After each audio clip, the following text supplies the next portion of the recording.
Das große persönliche und geistige Treffen der alten Streiter und Kampfgenossen. Und vielleicht hat mancher unter ihnen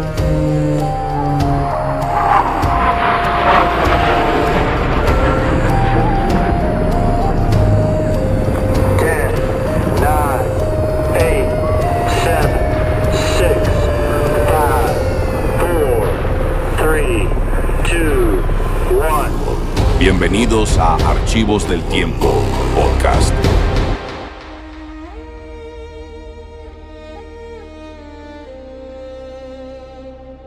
Imaginen la escena. Martes de carnaval, 7 de febrero de 1497. Estamos en la Piazza de la Signoria, el corazón de Florencia. El centro neurálgico de la ciudad. Exacto. Y justo en el centro hay una pira gigantesca, una pirámide de madera de varios pisos.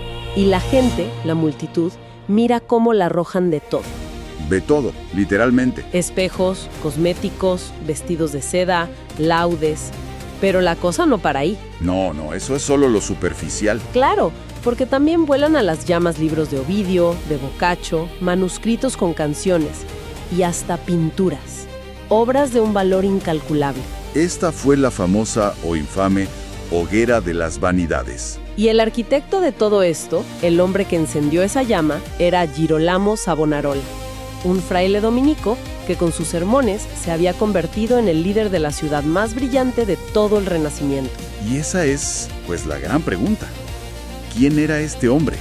¿Cómo es que un monje, un fraile, llega a tener un poder político tan absoluto en la Florencia de los Medici, de Botticelli? Es casi increíble. Hoy vamos a hacer justo eso. Vamos a sumergirnos en textos históricos, en ensayos, para tratar de descifrar esta figura tan compleja, para entender qué significó este choque brutal entre la fe y el humanismo. Entre la reforma moral y el arte. Exacto. Es una historia de poder, de profecía y, al final, de fuego. Es que cuesta trabajo imaginarlo. Uno piensa en la Florencia del Renacimiento y piensa en arte, en filosofía, en los Medici como los grandes mecenas. ¿Cómo de repente un predicador que ni siquiera es de ahí se hace con el control? ¿Qué estaba pasando, no? Claro, ¿qué pasaba para que la gente estuviera tan dispuesta a escuchar un mensaje así? Esa es la clave de todo.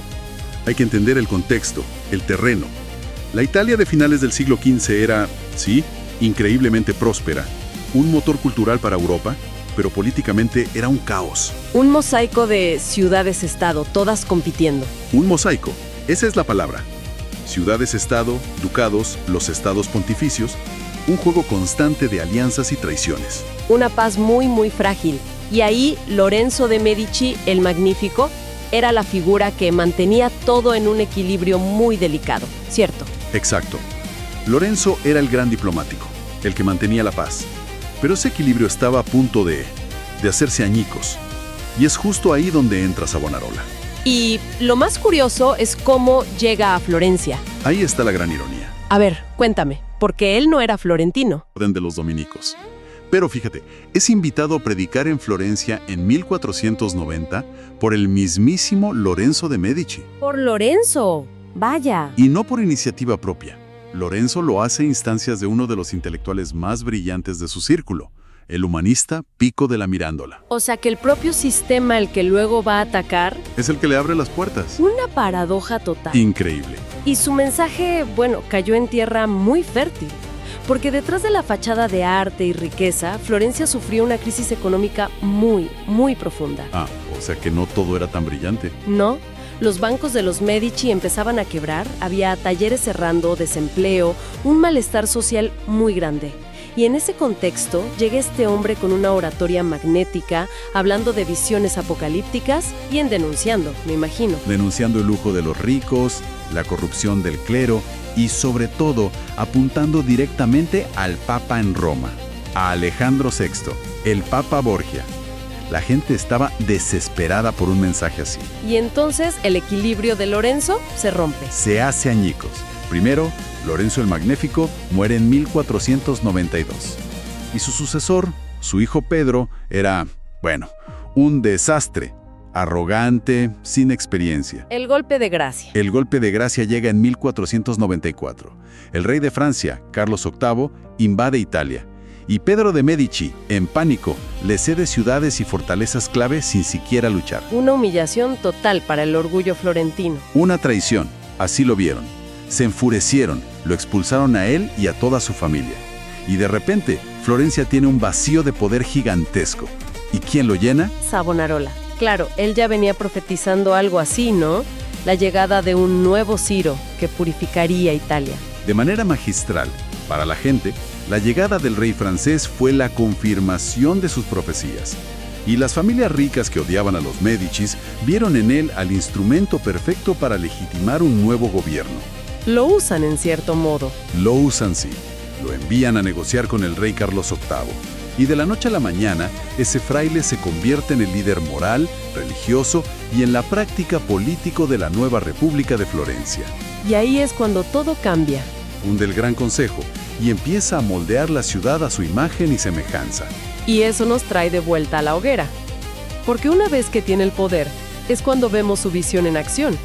Y si uno mira la lista de lo que quemaron, queda claro que no era solo renunciar a lujos. No, era mucho más profundo. Muchísimo más. Quemar un vestido caro es una cosa. Es un acto de renuncia material. Pero quemar un espejo, eso es simbólico. Es un ataque al individualismo, a la autoconciencia que era tan central en el humanismo. Claro. Y quemar libros de Ovidio o el Decamerón de Boccaccio es un ataque directo al corazón de la cultura renacentista. O sea, no era una simple quema de objetos, era un intento de purgar el alma misma del Renacimiento. Totalmente. Aunque hay que aclarar algo. La idea de estas hogueras no fue un invento suyo. ¿Ah, no? No. Un predicador anterior, Bernardino de Siena, ya las hacía. Pero con Savonarola eso se convirtió en un espectáculo de masas. Un acto político de una escala sin precedentes. Era la afirmación de su poder. Y aquí tenemos que hablar de Sandro Botticelli. Sí. Porque su nombre siempre sale en esta historia. Se dice que fue uno de los grandes artistas que cayó bajo el hechizo de Savonarola. Sí, ese es uno de los grandes debates. ¿Qué tan cierto es que él mismo arrojó sus obras a las llamas? A ver, algunas fuentes de la época, aunque es importante decir que no su biógrafo principal, Vasari, afirman que sí, que Botticelli arrojó voluntariamente algunas de sus pinturas mitológicas. Sus Venus, sus primaveras.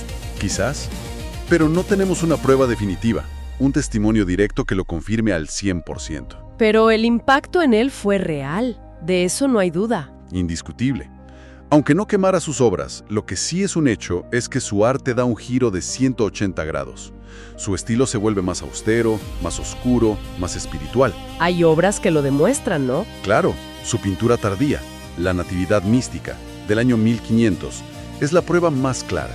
Es una obra casi medieval, llena de simbolismo apocalíptico, que está inspirada directamente en un sermón de Savonarola. Eso lo dice todo. Dice todo sobre cómo el ambiente cultural de Florencia había cambiado bajo su influencia. ¿Y quiénes se encargaban de esta recolección de objetos? ¿La gente iba voluntariamente? Bueno, aquí entra su brazo ejecutor.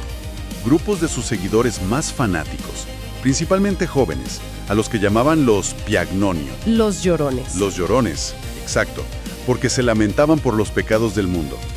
Ellos iban de casa en casa persuadiendo a la gente para que entregara sus objetos de vanidad. Me imagino la persuasión. Claro, la presión social debió ser enorme. Una cosa es un sermón y otra es tener a un grupo de fanáticos en tu puerta.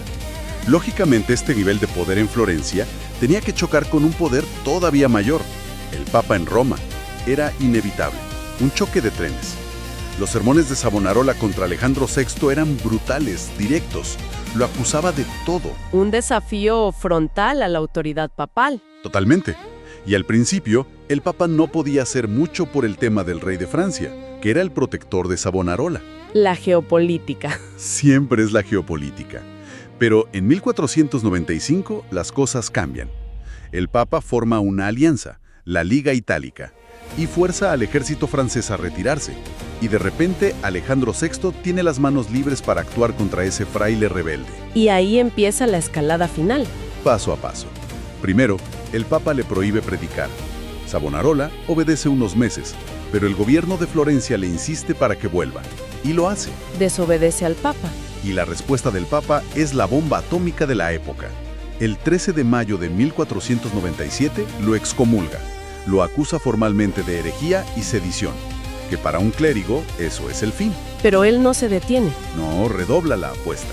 Declara que la excomunión es inválida porque viene de un papa corrupto y empieza a escribir cartas a los reyes de Europa para convocar un concilio que deponga a Alejandro VI. Estaba jugando la partida más peligrosa posible. Me pregunto cómo se veía él a sí mismo. ¿Como un político o un reformador? Es una pregunta fundamental. Los textos de la época nos dan una pista.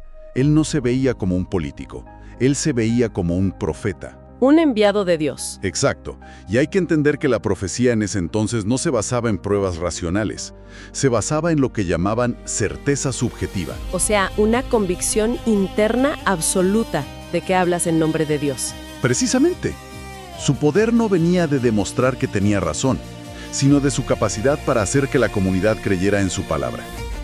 Para él, la política era un instrumento, un medio para su único fin, la purificación moral de la Iglesia. Y ese fervor lo lleva al acto final de este drama, que es casi de película, el juicio por el fuego. Un final increíblemente teatral. Un fraile de la orden rival, los franciscanos, lo desafía públicamente. La prueba: caminar sobre brasas ardientes en la Piazza de la Signoria. Si Dios estaba con él, no se quemaría. Y él acepta el desafío. Acepta, pero dice que no irá a él, sino uno de sus discípulos más fieles. La ciudad entera debió paralizarse ese día. Completamente. La plaza abarrotada, la pira lista, todos esperando un milagro o una catástrofe. Pero entonces todo se convierte en una farsa. ¿Qué pasó? Empiezan a discutir por los detalles. El discípulo de Savonarola quería entrar al fuego llevando la hostia consagrada. Los franciscanos gritaron que eso era un sacrilegio. Y mientras discutían, se desató una tormenta torrencial. No puede ser. Y la lluvia apagó todo. El evento se canceló. Y la multitud que esperaba un milagro se quedó sin nada. Peor que sin nada, se sintieron estafados, engañados. La credibilidad que había construido durante años se evaporó en una sola tarde de lluvia. Se le volteó a la gente. Con la misma pasión con la que lo habían seguido. Al día siguiente, una turba asaltó su convento y Savonarola fue arrestado. El final fue rápido y brutal. Su juicio, una farsa total. Las fuentes son claras. Su confesión fue obtenida bajo tortura y las actas fueron falsificadas para asegurar la condena. Claro. Y así, el 23 de mayo de 1498, poco más de un año después de su gran hoguera, Girolamo Savonarola fue ejecutado en la misma Piazza de la Signoria. Lo ahorcaron y luego quemaron su cuerpo. En una hoguera. El círculo de fuego se cerraba. Qué increíble que todo esto ocurriera en apenas 4 años. Entonces, ¿cómo lo recordamos? ¿Fue un reformador o un fanático? Esa es la tensión que lo hace fascinante. Un periodista especializado, Gerardo Di Fazio, sugiere algo muy provocador. Dice que si la Iglesia hubiera escuchado una parte de su mensaje... La parte de la denuncia a la corrupción. Exacto. Quizás Martín Lutero, 20 años después, no habría encontrado el terreno tan abonado para su reforma. O sea que Savonarola pudo ser una válvula de escape que, al ser aplastada, solo aumentó la presión para la explosión que vendría con Lutero. Es una posibilidad muy interesante. Y luego está la visión de Maquiavelo, que estaba ahí en Florencia viéndolo todo. Cierto. ¿Qué pensaba el maestro del pragmatismo político de este profeta? Maquiavelo lo resumió con una frase genial. Lo llamó un profeta desarmado. Profeta desarmado. Para él, era un ejemplo de manual. Puedes tener el fervor de las masas, puedes tener las ideas más potentes, pero si no tienes el poder militar, las armas para respaldarte cuando las cosas se ponen feas, estás condenado al fracaso. Un análisis brutalmente preciso. Casi cínico, pero preciso. Entonces, ¿qué significa todo esto? La historia de Savonarola es la de un ascenso y una caída vertiginosos. Un hombre que quiso purificar el Renacimiento y que acabó consumido por las mismas llamas que él había encendido. Y su historia nos deja con una pregunta que va mucho más allá del siglo XV, ¿no? Nos deja pensando, ¿qué sucede cuando un fervor moralista, que a menudo nace de una crisis real, intenta imponerse por la fuerza? Cierto. La hoguera de las vanidades no es solo un evento histórico, es un recordatorio de esa línea delgadísima que a veces separa la fe de la intolerancia. La reforma del autoritarismo. El profeta del tirano. Exacto. y nos obliga a pensar en nuestro propio tiempo. ¿Podrían repetirse dinámicas parecidas hoy? Aunque las hogueras ya no sean de leña, sino digitales, culturales o ideológicas. La pregunta, pues queda abierta.